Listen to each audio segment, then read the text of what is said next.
Hai Adam, dari tidak ada kamu saya adakan. Saya perintahkan tinggal di surga. Merasa sepi sendirian, saya ciptakan Siti Hawa supaya kamu tenang. Kamu boleh nikmati semuanya. Ini boleh, itu boleh, ini boleh, itu boleh. Makan, makanlah yang kau mau. Minum, minumlah yang kau suka. Pakai, pakailah yang kau senang. Satu yang saya minta, jangan dekati pohon huldi. Itu kau tidak sanggup, keluar. Diusir dari surga. Sujud Nabi Adam. Kata riwayat 40 tahun sujud. Membaca Rabbana zalamna anfusana wa illam taghfir lana wa tarhamna lanakunanna minal. Itu namanya istighfarnya Nabi Adam. Istighfar itu kan mengucapkan astagfirullah, basmalah, membaca bismillah. Jangan kayak teman saya disuruh banyak-banyak baca istighfar, benar-benar dia baca istighfar, istighfar, istighfar. Bukan itu maksudnya. Nah, maka salah satu amalan yang sangat dianjurkan di bulan Muharram ini memperbanyak istighfar. Tidak ada orangnya yang tidak. Ayo jujur, ini yang kumpul di sini semua, ada nggak yang nggak punya dosa? Yang merasa nggak punya dosa, ayo ke depan. Ada? Tidak ada. Setiap kita, entah kecil entah besar, sengaja terlupa, pasti mempunyai yang namanya khilaf dan salah. Dan Allah Tuhan kita bukan Tuhan pendendam. Allah Tuhan kita Tuhan yang ramah dan rahmah. Manusia, dosamu banyak, tapi ampunanku lebih banyak. Salahmu besar, rahmatku jauh lebih besar. Kau sujud di hadapanku, aku bangga melihatnya. Kau menangis di hadapanku, aku senyum melihatmu. Kau berjalan menujuku, aku berlari menyambutmu. Karena itu amalan yang sangat dianjurkan di bulan Muharram ini memperbanyak istighfar. Itu kalau istighfarnya Nabi Adam. Ada istighfarnya Nabi Yunus. Ibu kenal Nabi Yunus? Di mana kenalannya? Sok tahu. Nabi Yunus itu ketika berdakwah kepada kaumnya yang bandel, memberikan peringatan, kalau kalian tidak mau beriman akan turun azab. Kapan Yunus? Akan. Kenapa mesti akan? Sekarang aja kalau mau, saya tungguin. Kurang ajar betul ini umat. Akhirnya Nabi Nuh menghindar dengan perhitungan, kalau azab tidak turun saya sudah jauh. Meragukan janji Tuhan. Lalu naik kapal, dinaiki oleh Yunus, kapal mogok. Dicari siapa biang keroknya ini. Diundi, ternyata Yunus. Sampai 3 kali diundi. Dibuanglah Yunus ke dasar laut. Ditelan oleh ikan nun atas perintah Allah. Telan itu Yunus. Jangan pakai dikunyah, rusak urusan. Telan saja, simpan di perutmu. Dibawa oleh ikan nun ke dasar lautan. Itu yang oleh Quran dikatakan bertemulah 3 macam kegelapan. Zulumatun salas. Gelapnya tengah malam, gelapnya di dasar laut, gelapnya di dalam perut ikan. Itu namanya peteng. Mbahnya gelap. Di perut ikan itulah Nabi Nuh sadar akan kesalahannya, meragukan janji Allah, meragukan janji Allah. Ia sujud di dalam perut ikan itu, membaca la ilaha illa anta subhanaka inni kuntu. Itu istighfarnya Nabi Yunus. Dibacakan istighfar begitu, ikan sakit perut, Pak. Di dasar laut kemana mau cari apotik? Dia naik ke permukaan, memuntahkan isi perutnya. Nabi Yunus keluar dengan selamat. Itu pun terjadi pada hari ke-10 bulan Muharram. Istighfar intinya itu. Itu amalan utama bulan Muharram, memperbanyak istighfar. Allah selamatkan Nabi Nuh dari bahtera banjir yang luar biasa 10 Muharram. Allah selamatkan Nabi Ibrahim dari pembakaran Raja Namruz 10 Muharram. Setelah Nabi Ibrahim itu menghancurkan berhala-berhala, Abrahat pulang mau ibadah lihat Tuhannya berantakan, marah besar. Siapa yang menghancurkan Tuhan-Tuhan kita ini? Ada yang lapor, kami lihat Ibrahim. Tangkap. Belum ada bukti, tangkap dulu yang penting. Bukti belakangan. Tangkap. Wah, dikerahkanlah aparat. Tangkap Nabi Ibrahim. Disidang langsung oleh Abrahat. Oleh Namrus maksud saya. Ibrahim, kau yang menghancurkan berhala-berhala kami ini, Tuhan-Tuhan kami. Siapa bilang? Ada yang lapor. Ah, saya dengar enggak semua berhala itu hancur. Ada yang paling besar. Angkat tangan, saya lihat ada kampak di tangannya. Barangkali yang besar itu iseng tuh. Yang kecil-kecil dikampakin. Tanya aja sama dia. Kamu gila? Kenapa? Masa kami disuruh nanya berhala? Nggak bisa jawab. Nggak bisa jawab. Lah kenapa disembah? Lebih gila mana sih? Tahu nggak bisa jawab kenapa disembah? Kurang ajar kamu Ibrahim. Bakar. Dibakar. Ketika Ibrahim dilempar ke kobaran api yang menggunung, Allah perintah api. Ya naru kuni bardan wa salaman ala Ibrahim. Hai api, dinginlah sampean. Api Madura waktu itu, Pak. Hai api, dinginlah sampean, selamatkan Ibrahim. Api tunduk kepada perintah Allah. Ibrahim masuk ke kobaran api, selembar rambut pun tidak terbakar. Kenapa? Apinya tunduk kepada perintah Allah. Kenapa? Karena Ibrahim orang yang takut kepada Allah. Api tunduk kepada perintah Allah. Kalau kita baca ayat itu, masuk ke api, mateng. Sudah hadirin yang saya muliakan, oleh karena itu, selamatnya Ibrahim dari pembakaran Raja Namrud, itu pun pada 10 Muharram. Yaumul Asyura, hari ke-10 dari bulan Muharram. Imedia. Bapak, Ibu, hadirin hadirat yang saya cintai. Sebagian kecil tentang Nabi Adam, Nabi Ibrahim, dan Nabi Yunus. Tapi saya belum menceritakan tentang Nabi Nuh tadi. Mengulang kaji. Nabi Nuh salah seorang Rasul yang masuk ulul azmi. 5 besar. Karena memang perjuangannya menggambarkan satu usaha yang ulet dan luar biasa. Beliau diberi umur 950 tahun.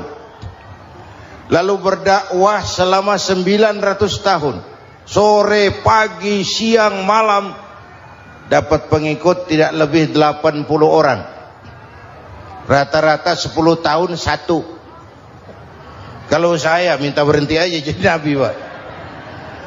Ustadz mana masih mau buka pesantren? 10 tahun buka pesantren, yang nyantri cuma satu. Pedagang mana yang masih mau dagang? 10 tahun dagang, yang beli satu. Pimpinan partai mana yang masih mau kampanye? 10 tahun buka partai, yang nyoblos satu. Bangkrut. Umatnya bandel, kurang ajar, durjana, bajingan, tengik.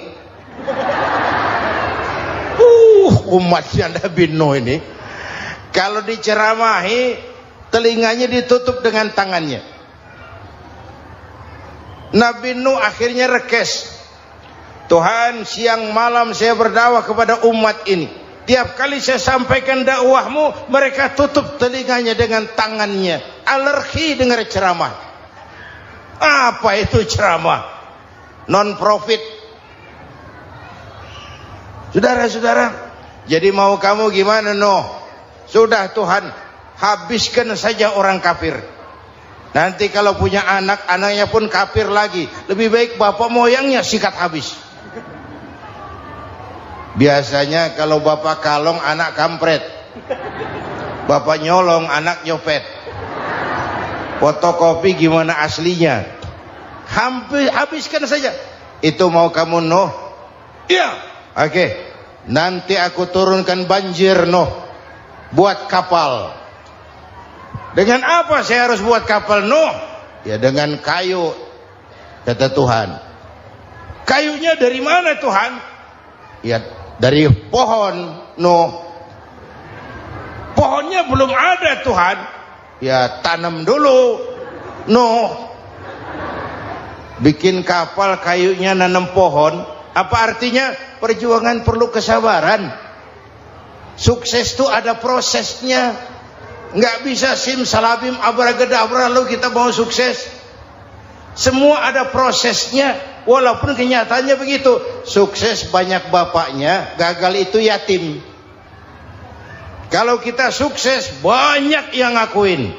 Yang baru ketemu pakai manggil encing. Ketemu baru. Tapi sukses banyak bapaknya. Gagal yatim, nggak ada yang mau ngakuin kalau kita gagal itu. Udah bikin kapal dengan kayu di tengah kampung, bikin kapal ini. Bayangkan di tengah kampung bikin kapal. Orang kafir makin menjadi-jadi. Lihat Nuh, kenapa? Makin sarap. Bikin kapal di tengah kampung, mau belayar kemana?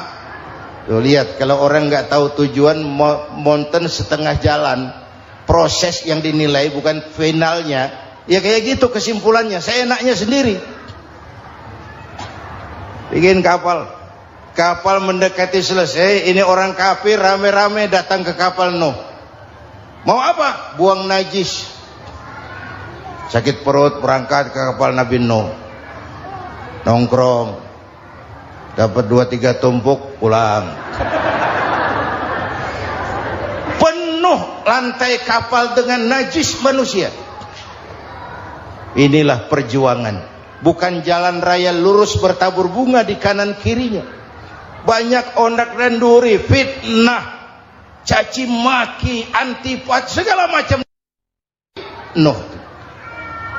Ada orang tua dasar kafir, kurang ajar, sudah stroke berangkat juga ke kapal Nuh. Mau buang najis, pincang-pincang digotong orang. Selesai buang najis, dia bangun mau pulang, pegangan tiang kapal terpeleset, jatuh di atas tumpukan najis. Terjadi keajaiban, yang stroke-nya sembuh, lumpuhnya hilang, berangkat digotong-gotong pulang, jalan gagah sekali. Tapi orang kampungnya heran, ente sudah sembuh? Sudah. Berobat di mana? Kok begitu paten? Di kapal Nuh. Masih banyak.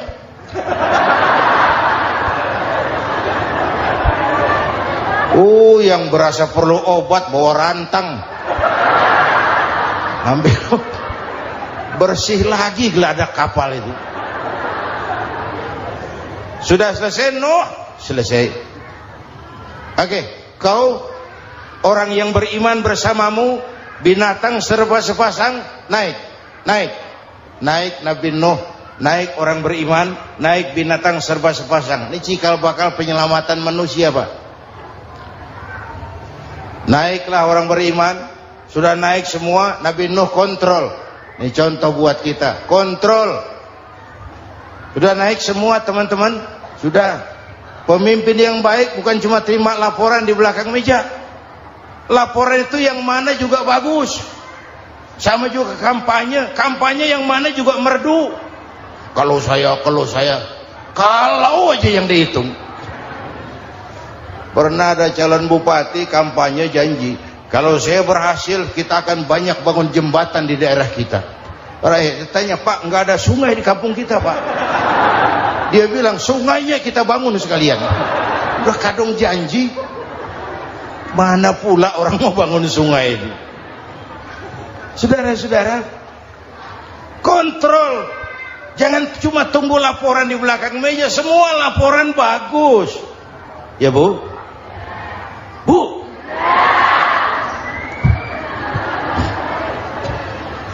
Nabi Nuh kontrol. Sudah naik semua? Sudah Nuh. Pulan bin Pulan naik. Naik Nuh. Paimin bin Tukijo. Naik. Kami lihat naik. Ada orang Jawa juga, Kiai? Ada. Sudah kontrol. Kanan anak saya ikut nggak naik kapal? Kami tidak lihat itu Nuh. Kanan. Ini potret. Bapaknya aktif ke masjid, ibunya rajin ke majelis taklim. anaknya keleleran kemana-mana. Bukan di sini, di Prancis. Udah di sini insya Allah sama.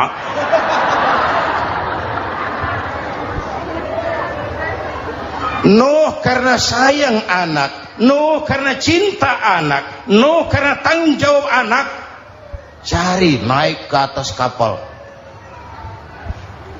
Lihat Kanaan, anak saya, nggak lihat Nuh.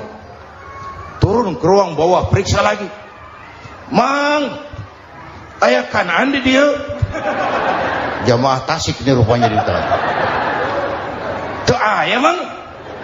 Ayah ke mana ya budak ini? Turun ke bawah, tanya lagi. Ono Kanaan toh? Ora nano raketo. Rombongan Jawa Tengah. Naik ke atas buritan. Dari buritan kelihatan ternyata Kanaan tidak ikut naik kapal, kumpul di darat bersama orang kafir. Ini potret kita sekarang. Kumpul sama orang kafir, hanyut anak-anak kita, ditelan budayanya orang kafir, ditelan tradisinya orang kafir, ditelan pergaulannya orang kafir. Nuh karena sayang anak dari atas manggil. Dalam Quran dijelaskan itu. Karena Nabi Nuh di atas, Kanaan di bawah, teriak, ya bunayyar kam ma'ana. Begitu dalam Quran ayatnya. Cuma ini pakai gaya memanggil supaya kelihatan kegambar, kira-kira Nuh manggilnya begitu. Ini namanya gaya dakwah, Pak. Kalau ceritanya datar nggak menarik. Maka Nuh memanggil Kanaan, ya bunayyar kam ma'ana. Kata yang dengar, heeh.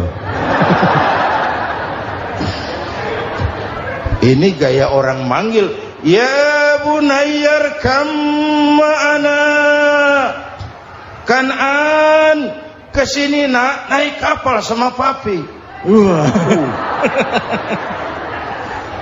Kata Kanaan di bawah itu, enggak mau papi, John di sini saja. Kata Nuh, jangan nak, Allah sedang murka, akan turun banjir. Kalau datang banjir papi, sa'awi ila jabalin ya'simuni minal ma', saya akan naik ke gunung tinggi yang bisa menyelamatkan saya dari banjir. Kanaan naik ke gunung, gunung dihantam banjir, Kanaan mati sampai sekarang. Yang kelima, Nabi Musa, kisah Muharramnya ini lahir dalam kondisi yang sulit karena Fir'aun mimpi akan lahir seorang anak dari keturunan Bani Israel yang akan menghancurkan kerajaannya. Kata Fir'aun, sudah lahir belum anaknya? Belum. Kalau gitu mulai malam ini laki-laki dilarang bergaul sama istrinya. Semua perempuan hamil di bawah pengawasan negara. Mulai hari ini kalau lahir anak laki-laki terutama Bani Israel, penggal. Satpol PP disiapkan. Udah ada kayaknya. Ada. Patroli. Bayangkan, Fir'aun itu bikin undang-undang seenaknya sendiri. Apalagi merasa kekuasaannya dalam ancaman. Penguasa manapun kalau merasa dalam ancaman, panik. Padahal kekuasaan itu kayak harimau. Makin lama ditaiki, makin sulit turun. Kenapa? Karena macannya makin lapar. Naik terus capek, turun dimakan harimau. Serba sulit. Saudara-saudara, kalau kita mau belajar dari Pak Harto, saya melihat kekurangan Pak Harto cuma satu, terlambat berhenti.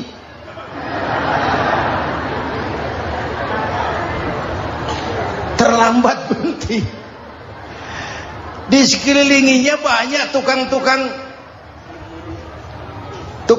jilat, tukang-tukang semir. Pak, kalau tidak ada bapak kami bagaimana, Pak? Saudara hadirin yang saya hormati, maka sering saya ingatkan, temanmu yang sejati adalah teman yang membuat kamu jadi benar, bukan teman yang selalu membenarkan kamu. Berapa banyak pejabat-pejabat hancur karena selalu dibenarkan oleh lingkungannya. Bapak benar Pak, Bapak bijaksana Pak, itu tepat Pak, benar. Buang angin pun kata kelilingnya, oh Bapak sehat. Temanmu yang sejati, teman yang bikin kamu jadi benar, bukan teman yang selalu membenarkan kamu. Bapak Ibu hadirin yang saya hormati, tapi kehendak Allah terjadi. Lahirlah Musa, bayinya dihanyutkan di sungai Nil. Bayi sudah menderita, dihanyutkan di sungai Nil, dan akhirnya besar di lingkungan istana Fir'aun. Diriwayat oleh Ratu Aisyah, perempuan Fir'aun, setelah mulai berjuang, terjadilah itu. Musa dan pengikutnya dikejar oleh Fir'aun. Sampai di tepi laut, Allah wahyukan Musa, lempar tongkatmu ke laut. Dalam kondisi darurat, mukjizat tiada jalan. Kondisi darurat. Kalau tidak, mukjizat itu maunya Allah, bukan maunya Nabi. Nabi nggak kuasa, Allah yang mau. Tapi hidup Nabi bukan mukjizat, manusiawi. Tidak mentang-mentang ada mukjizat tongkat, tiap sulit main tongkat, nggak usah berjuang kalau begitu. Itu darurat menyelamatkan umat. Tongkat dilempar ke laut, laut terbelah. Laut terbelah. Itu secara visualnya bisa kita lihat dalam film The Ten Commandments. Udah nonton belum? Urusan nonton kalah sama Ustadz bagaimana sih? Ten Commandments, 10 firman Tuhan. Tekniknya bagus loh. Bagaimana laut terbelah. Musa lewat, Fir'aun mengejar. Musa sampai di ujung sana, Fir'aun masih di sama tengah perjalanan. Laut nutup kembali. Laut menutup kembali, Fir'aun tenggelam, cengap-cengap di lautan. Begitu nafas sampai di tenggorokan, Fir'aun sambil cengap-cengap itu, amantu bi Rabbi Musa wa Harun. Duh, kalau begini mah saya juga percaya sama Tuhannya Musa. Malaikat maut jengkel, goblok loh, terlambat sekarang, ditenggelamin terus, modar. Musa selamat, Fir'aun mati, jenazahnya, jasadnya terdampar di pinggir laut. Beberapa waktu kemudian ditemukan orang, dimumi, dibalsem, diawetkan. Itu sesuai janji Quran, wa kadzalika nunajjika bi badanika litakuna liman khalfaka ayah. Kami selamatkan badan kamu agar jadi pelajaran bagi orang-orang sesudah kamu nanti. Janji Quran tepat. Janji itu 14 abad yang lalu. Jasad Fir'aun ditemukan, dimumi, diawetkan, dibalsem di bawah nama Farao Ramses II. Sekarang tersimpan di Museum Negara di Mesir. Kapan-kapan nanti ibu main ke Mesir, mampir. Naik ojek paling berapa itu? Oh, orangnya tinggi, hidungnya mancung, pokoknya pantaslah jadi Fir'aun. Selamatnya Musa di kejaran Fir'aun di ujung sana itu terjadi pada hari ke-10 bulan Muharram, yang oleh orang Nasrani diperingati dengan hari raya Paskah. Mereka melaksanakan puasa, mensyukuri nikmat keselamatan dari kejaran Fir'aun. Makanya kalau kita ikut puasa di bulan Muharram, bukan mengikuti syariatnya Nasrani, salah. Karena Nabi mengajarkan, itu sumbernya. Bukan ikutan sama ibadahnya Israel. Tapi memang agama ini kan merupakan mata rantai. Datang Rasul baru melengkapi Rasul sebelumnya, datang Rasul baru melengkapi Rasul sebelumnya. Mata rantai yang berkaitan. Setelah Muhammad selesai, selesailah tugas Nabi dan Rasul. Selesailah misi Nabi dan Rasul. Tidak ada Nabi lagi sesudah Nabi Muhammad. Itu harga mati, titik. Gak ada kompromi. Siapapun sekarang ini nggak datang ngaku jadi nabi, wajib tidak percaya. Wajib tidak percaya. Tapi kaitannya memang kita bilang Nasrani, orang bahasa Arab, bahasa Ibraninya Nazaret, Nasiroh, Nazaret. Itu beda dialek. Kita Daud, dia David.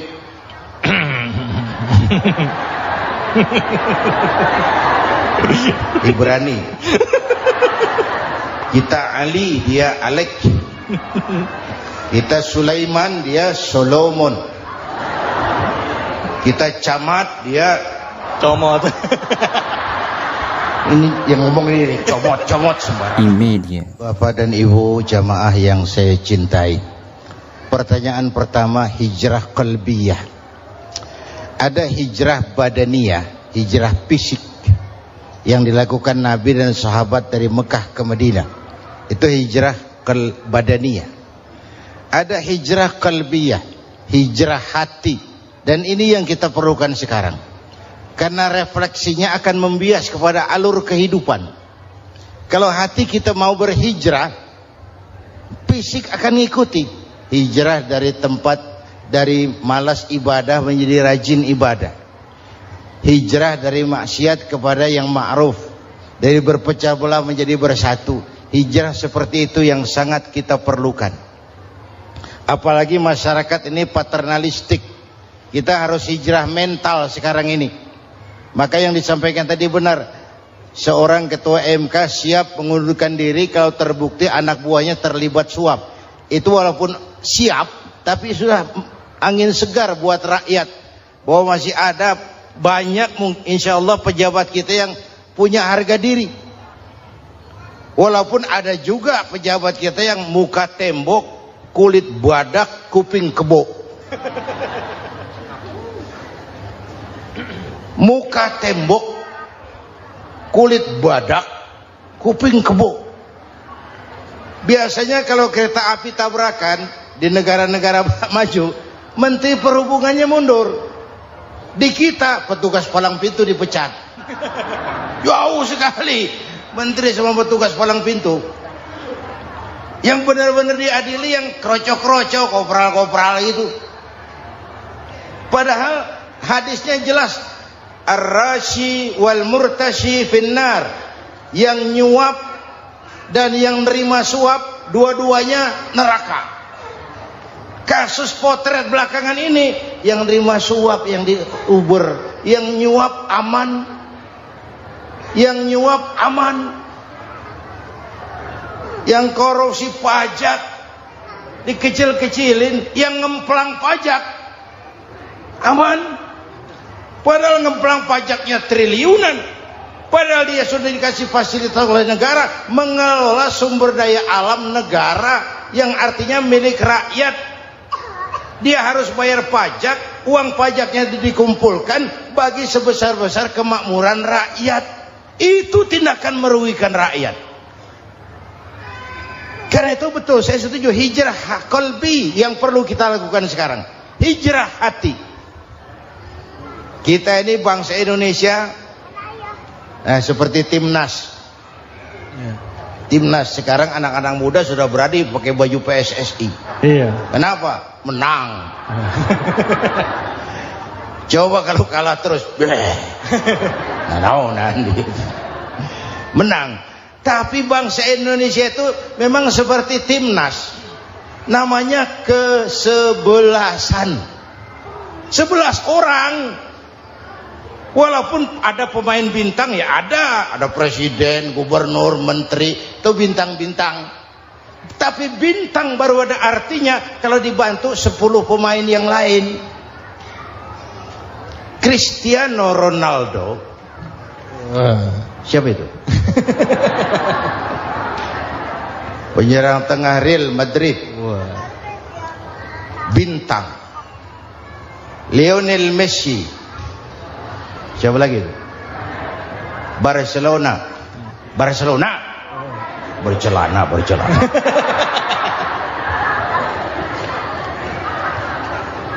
Michael Rooney, bintang Manchester United. Ronaldo baru bintang, Messi baru bintang kalau ada 10 pemain yang lain. Bagaimanapun hebatnya Cristiano Ronaldo, kalau sendirian lawan satu kesebelasan, babak belur. Itulah kita, bangsa Indonesia. Kita satu kesebelasan, harus saling memperkuat.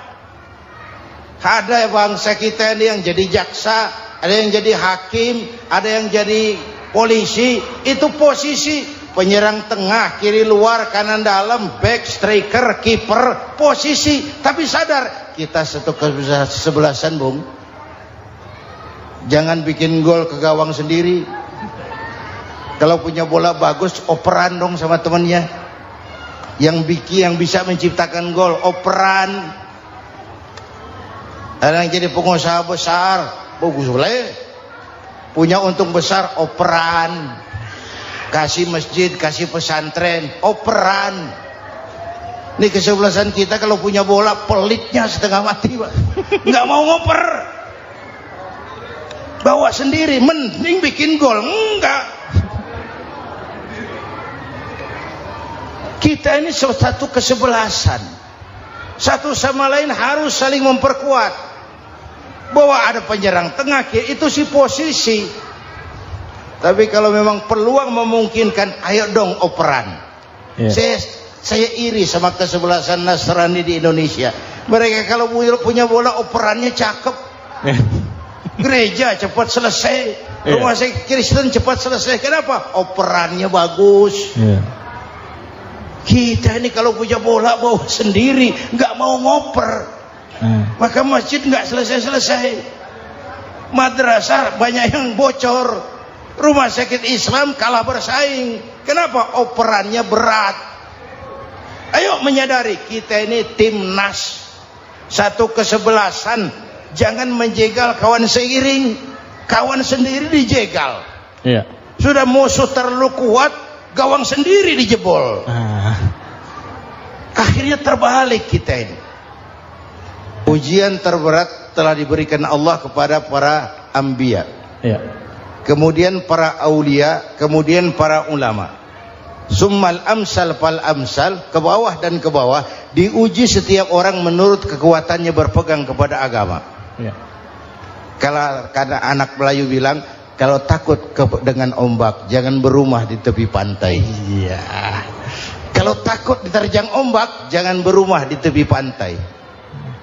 Kata ibu tadi, mau jadi pohon tinggi harus berani ketiup angin. Makin tinggi pohonnya, makin keras anginnya. Takut angin, jangan jadi pohon tinggi, jadilah rumput. Nggak ditiup angin, tapi diinjak kebo. Apa yang nggak ada resikonya? Apa yang nggak ada resikonya? Semua nabi ada yang dihantam kekuasaan yang arogansi. Ibrahim berhadapan dengan Namrud. Musa berhadapan dengan Fir'aun. Ada yang diuji dengan berhadapan umat yang sangat kurang ajar. Ada yang diuji dengan gosip yang dahsyat. Nabi Yusuf digosipi sama Zulaikha itu. Nabi Yusuf Nabi Yusuf.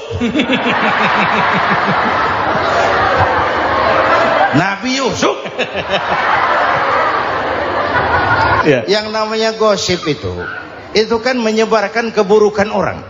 Kalau benar saja hukumnya ghibah.